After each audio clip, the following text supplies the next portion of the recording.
In today's video, I'm going to be talking about a number of topwater baits and when I would use them, and also what exactly they're trying to mimic.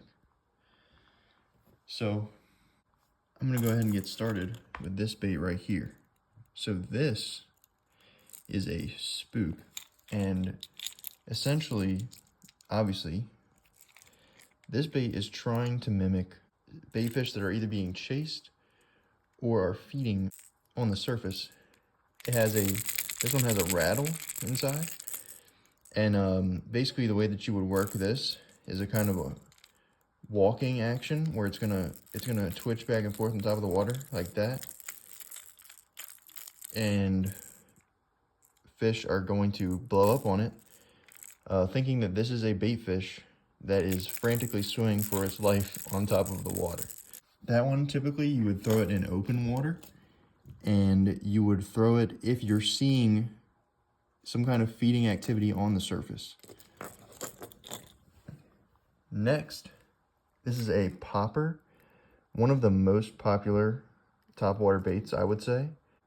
Personally, I've found this one to be the most successful in my experience. The way that a popper works, if you're not familiar, is you'll cast it out there, it'll sit on the surface, and then you will pop it, and it will make a bloop sound in the water.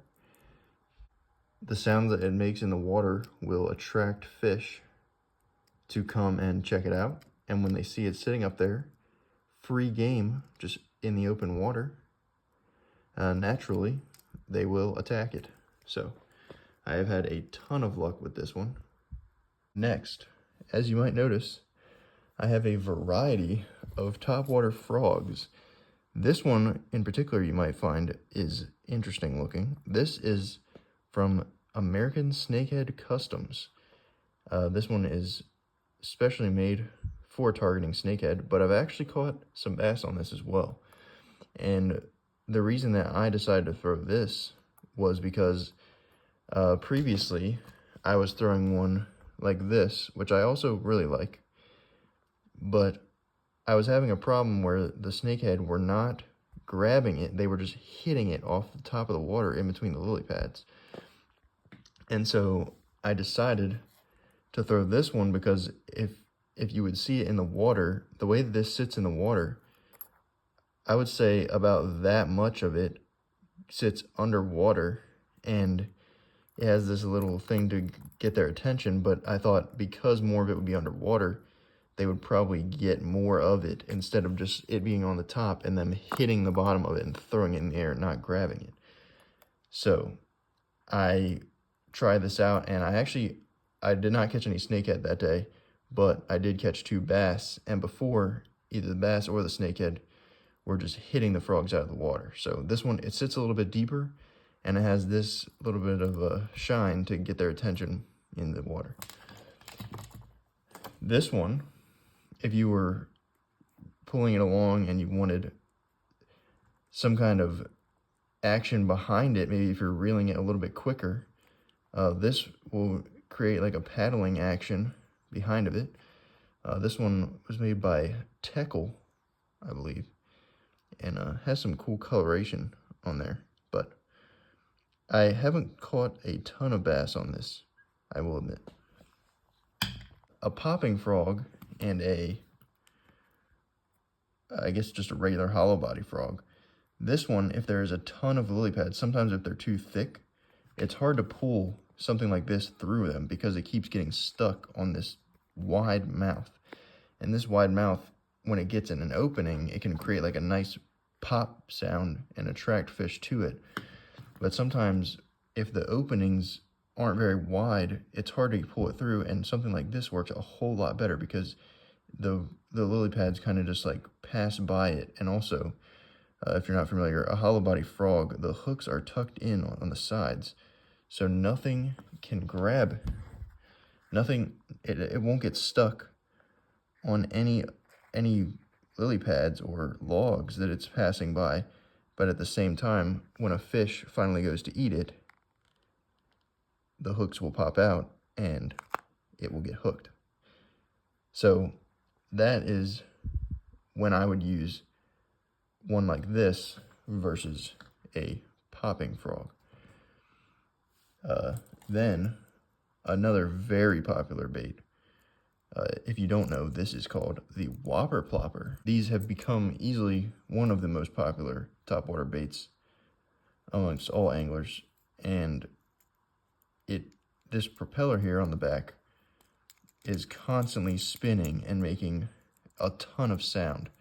And they get blown up on very heavily. It's imitating a bait fish, and it makes a very erratic and loud sound that attracts bass.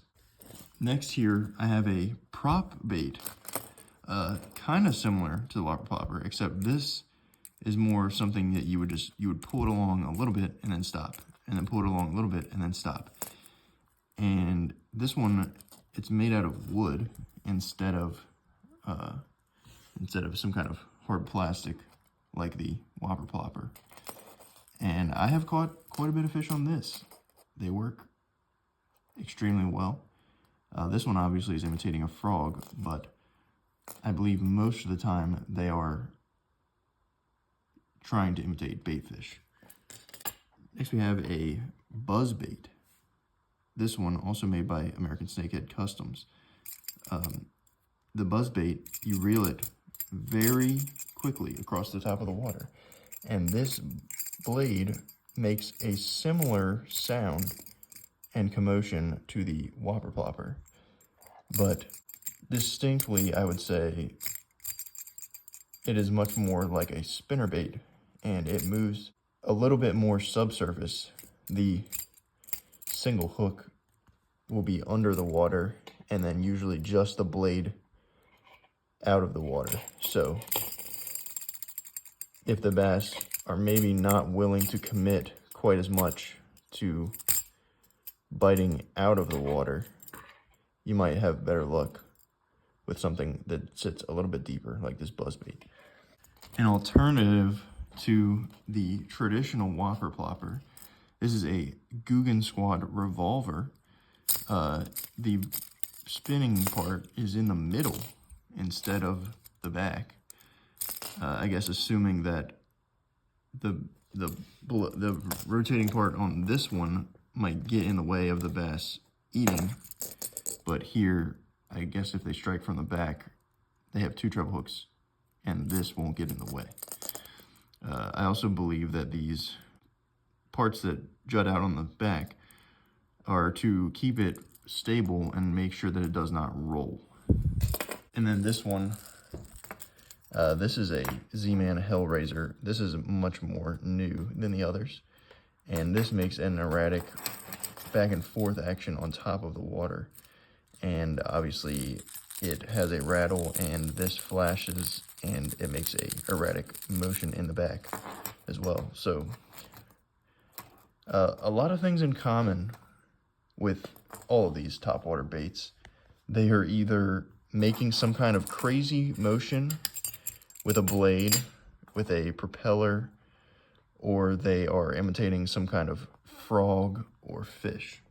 But all of these baits can be very effective depending on where you are fishing, and just trial and error.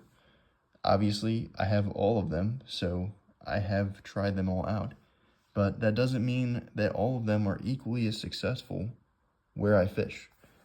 So sometimes you just have to try different things, see what works for your water.